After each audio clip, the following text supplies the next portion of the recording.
औरंगजेबाच्या कबरीच्या वादाचा परिणाम छत्रपती संभाजीनगरमधल्या पर्यटनावर, पर्यटन स्थळांना भेटी देणाऱ्या पर्यटकांमध्ये 40 ते 60% घट झाली आहे. पुरातत्व विभागाने दिलेल्या माहितीमधून ही माहिती समोर आली आहे.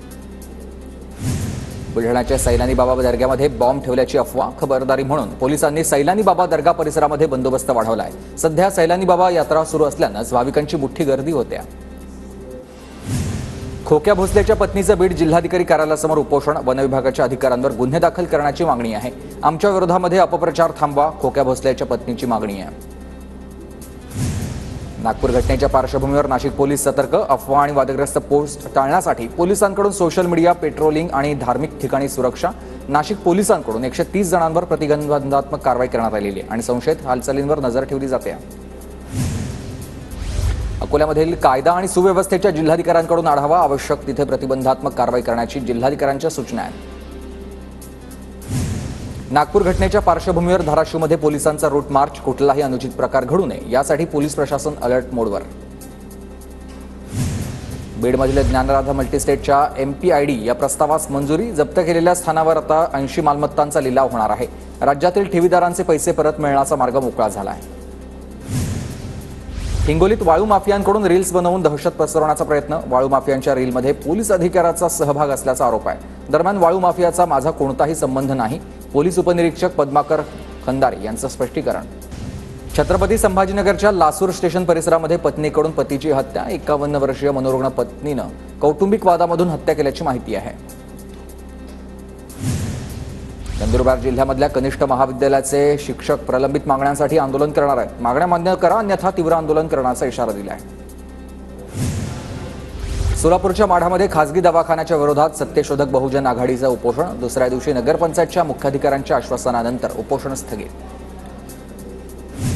जळगावात कामगार महिलांच्या विविध मागण्यांसाठी कामगार आयुक्त कार्यालयासमोर आंदोलन, बांधकाम कामगारांची नोंदणी आणि नूतनीकरण वेळेवर करण्याची कामगारांची मागणी आहे. 8 दिवसात मागण्या पूर्ण न झाल्यास तीव्र आंदोलन करण्याचा इशारा दिला आहे. धाराशिवच्या परंडा तालुक्यातल्या परंडा सोनारी या मागण्यांचा रस्ता रोको, सीना कोळगाव धरणामधून नियमबाह्य पद्धतीनं सोडलेलं पाणी बंद करण्याची मागणी आहे. तर शेतकऱ्यांनी धरणातील पाण्यात उड्या मारल्या. नांदेड शहरातल्या नावघाट पुलाजवळ पाईपलाईन फुटून लाखो लिटर पाण्याची नासाडी झाली. शहरात पाणी टंचाई असताना अशा प्रकारे पाणी वाया गेल्यानं नागरिक आक्रमक झाले. जळगावातल्या वाघूर धरणाचा जलसाठा 84.91% गत वर्षाच्या तुलनेत 5% पाणी साठा वाढलाय. पाणी जपून वापरण्याचं आवाहन. नंदुरबार शहराला पाणीपुरवठा करणाऱ्या विरचक धरणामध्ये 71% पाणीसाठा शिल्लक आहे. मुबलक पाणीसाठा उपलब्ध नसल्यानंच पाणीपुरवठ्यावर आता सध्या बदल नाहीये. जालना जिल्ह्यासाठी 44 कोटी रुपयांचा टंचाई आराखडा मंजूर झाला, मात्र अद्याप एकही गावामध्ये टँकर सुरू नाहीये. जालन्यामधल्या 387 गावं आणि 33 वाड्यांमध्ये पाणी टंचाई आहे. 4 मार्चपासून दर सोमवारी रत्नागिरीचा पाणीपुरवठा बंद राहील. पाण्याची काटकसर करण्यासाठी पाणीपुरवठा बंद राहणार आहे. गोंदियाच्या पुजारी टोला धरणामधून पाणी देण्यास पाटबंधारे विभागाचा नकार. याआधी 2 वेळा पाण्याचं आवर्तन, मात्र तिसऱ्यांदा पाणी देण्यास नकार दिलाय. रब्बी पिकं धोक्यात आलेली आहेत. गोंदियाच्या इहाडोहोमध्ये धरणाच्या कालव्याला गळती लागल्यानं झेडपी शाळेच्या विद्यार्थ्यांना मैदानात पाणी शिरलेलं आहे आणि शाळेच्या भिंती जीर्ण होण्याची भीती व्यक्त केली जाते. तात्काळ कालव्याची गळती बंद करा, अन्यथा आंदोलन करू, असा पालकांनी इशारा दिला. उष्णतेची लाट येऊन गेल्यानंतर आता हवामानात पुन्हा बदल झालाय. 5 दिवस मध्य महाराष्ट्र आणि मराठवाड्यामधल्या काही ठिकाणी हलक्या पावसाची शक्यता आहे. गोंदिया जिल्ह्यात तापमान 38 अंशांवर, एप्रिल महिन्यामध्ये तापमान 40 अंशांपेक्षा वाढण्याची शक्यता आहे. कोकण रेल्वे मार्गावरील वंदे भारत एक्सप्रेसला प्रवाशांचा चांगला प्रतिसाद. शिमगोत्सवामध्ये वंदे भारत हाऊसफुल झाली. चाकरमान्यांची वंदे भारत एक्सप्रेसला पसंती आहे. शिर्डी विमानतळावर 30 मार्चपासून नाईट लँडिंग सुरू होणार आहे. नाईट लँडिंग सुरू झाल्यानंतर आता विमानांच्या फेऱ्यामध्ये वाढ होईल आणि नाईट लँडिंगची सुविधा महत्त्वाची ठरेल. जळगावच्या RTOची कर चुकवणाऱ्या एका ट्रॅव्हल्सवर कारवाई. 1,20,500 रुपयांचा दंड वसूल केला आहे. मात्र कारवाईमुळे ट्रॅव्हल्समधील प्रवाशांना त्रास झाला.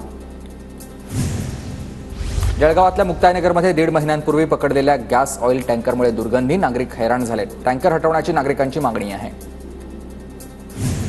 चंद्रपूर नागपूर मार्गावरील नियमबाह्य होणाऱ्या फ्लाय ॲक्शनच्या वाहतुकीवर आता कारवाईचा बडगा उगारण्यात आला आणि 13 वाहनांना दंड ठोठावण्यात आला आहे. 6 वाहनं जप्त आहेत.